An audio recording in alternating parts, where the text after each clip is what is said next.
কাজা নামাজ আদায়ের নিয়ম। ১. নিয়ত করা। যে নামাজ কাজা হয়েছে তার নিয়ত করতে হবে।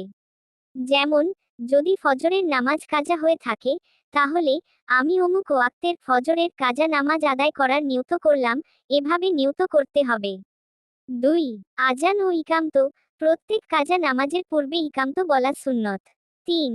ফরজ ও ওয়াজিব নামাজ। কাজা নামাজের ক্ষেত্রে শুধু ফরজ ও ওয়াজিব নামাজ আদায় করতে হয়, সুন্নত নামাজ আদায় করা আবশ্যক নয়। ৪. ধারাবাহিকতা। কাজা নামাজ আদায়ের ক্ষেত্রে ছুটে যাওয়া নামাজের ধারাবাহিকতা রক্ষা করা উচিত। ৫. সময়। কাজা নামাজ আদায়ের জন্য কোনো নির্দিষ্ট সময় নেই। যখনই নামাজের কথা স্মরণ হবে, তখনই তা আদায় করা উচিত। ৬. কসর নামাজ। সফরে ছুটে যাওয়া নামাজ কসর ২ রাকাত আদায় করতে হবে। মনে রাখতে হবে, কাজা নামাজ যত দ্রুত সম্ভব আদায় করে নেওয়া উচিত।